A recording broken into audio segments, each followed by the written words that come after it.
You already know something changed inside you. You felt it happen, not loudly, not in one dramatic moment, but somewhere between the betrayal and the silence that followed, something quietly shifted. And you have never been the same person since. Most people around you do not know what you survived. They see the current version of you and assume you were always this way. Calm under pressure, difficult to read, slow to trust, impossible to manipulate the way you once were. They do not know what it cost to become this. They do not know who paid for it, but you know. And somewhere beneath everything you have built since then, you have always known that the people who tried to break you did something they never intended to do. They educated you. They removed your illusions one by one until nothing remained but clarity. And clarity in a person who has survived real pain is one of the most dangerous things that can exist inside a human being. Machiavelli understood this, not as a philosopher speaking in abstractions, as an observer who had watched enough courts, enough betrayals, enough carefully constructed collapses of people who once held power to understand that suffering is not the end of something. It is the beginning of a different kind of seeing. Think about what the process actually looked like from the inside. It did not begin with strength. It never begins with strength. It began with pain so specific and so personal that you could not explain it to anyone without feeling exposed all over again. Then came the confusion, the period where you kept replaying what happened, searching for the version of the story where it made sense, where people you trusted behaved the way you believed they would, where the betrayal had a logical explanation that did not require you to fundamentally revise your understanding of how people operate. That explanation never arrived, and the searching eventually exhausted itself. What replaced it was quieter and far more permanent. Observation. You stopped performing for rooms. You stopped assuming that warmth was genuine. You stopped handing trust to people before they had demonstrated they deserved it. You started watching instead. And what you saw when you started watching was something that could not be unseen. People operate from self-interest far more consistently than they advertise. The ones who spoke most loudly about loyalty were often the first to disappear when loyalty became costly. The ones who claimed to want the best for you became visibly uncomfortable the moment things actually started going well for you. The ones who said they loved you used the things you told them in confidence as tools during the moments they needed leverage. You noticed this. You filed it quietly. You said nothing because you were still in the phase where seeing the truth about people felt like a loss rather than an education. Machiavelli would have recognized exactly where you were. He spent years in exile after the Florentine Republic collapsed around him. Years of watching people he had served turn their loyalty toward whoever held power next. Years of sitting with the specific humiliation of discovering that the world does not reward what it claims to value. And out of that exile came the prince, not a celebration of cruelty.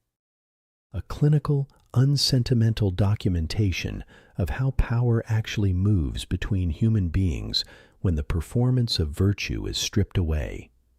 He was not writing a guide for villains. He was writing for anyone willing to see clearly. You were forced into that same clarity, not by choice, by the people who believed they were removing you from the equation entirely. They underestimated what removal does to a person who survives it. The strange part was not what they did. The strange part was what began happening in the silence afterward. Without the noise of their presence, without the constant management of their emotions and expectations, without the performance required to keep people comfortable who were never entirely comfortable with who you actually were, something became available that had never been available before. Space to understand yourself without their interference. And self-understanding, real self-understanding, built from surviving something that should have ended you, is a different quality of knowledge than anything taught in ordinary life. It does not come from reading. It does not come from being told. It comes from sitting inside your own wreckage long enough to understand precisely which parts of you were genuine and which parts were constructed for the comfort of people who ultimately did not stay. You thought the pain was ending something. It was removing something. Specifically, it was removing the parts of you that made you easy to reach, easy to affect, easy to redirect through someone else's approval or disapproval, easy to control through the fear of losing connection with people who were already, quietly, already gone. Machiavelli wrote that men are so simple and so ready to obey present necessity that one who deceives will always find those who allow themselves to be deceived. Read that again slowly. Those who allow themselves to be deceived, not those who are deceived by superior intelligence. Those who participate in their own deception because present necessity, the need for connection, the need for approval, the need to believe the best about people, creates a blindness that functions like cooperation. You were not foolish. You were operating with a set of assumptions about human nature that had not yet been tested against actual human nature. They tested it. The test was brutal. And you passed in the only way that matters. You are still here. But here is where the narrative most people tell themselves about this kind of transformation becomes inaccurate. Most people frame the outcome as bitterness, as hardness, as a person who was damaged and now carries that damage visibly, who is sharp and cold and unreachable, who replaced pain with performance of invulnerability. That is not what actually happened to you. What happened was more subtle and more permanent than bitterness. Bitterness still cares. Bitterness is pain that never stopped looking at the person who caused it. What you developed was something closer to indifference in the specific direction of people who have not yet demonstrated they deserve your interior. You did not become angry at the world. You became accurate about it. Those are entirely different states of being. The angry person is still being controlled by what happened to them. The accurate person has integrated what happened and now uses it as information. Information about how people behave when they believe they are unobserved. Information about the gap between what people say and what they actually do when something of theirs is at stake. Information about which behaviors signal genuine character and which behaviors signal someone performing character until the performance is no longer convenient. You collected that information through direct experience in the most expensive possible way. And now it lives in you as perception rather than theory. You can feel the dynamic in a room before anyone has said anything worth analyzing. You can sense when someone's warmth is strategic before they have made a single obvious move. You can identify the person who is studying you versus the person who is simply talking to you, and you know the difference, not because you are paranoid, but because you have felt both from close range. Machiavelli called this the ability to read men as they are, rather than as they present themselves. It was, in his observation, the single most valuable political skill a person could develop. Most people never develop it because developing it requires a level of disillusionment that is only available through real loss. You paid for it. Now it is yours, permanently. The people who tried to break you believed they understood the transaction. They believed they were taking something from you. Status, confidence, trust, emotional stability, your sense of how the world operates, They were taking those things. What they did not calculate was what grows in the space that those things leave behind.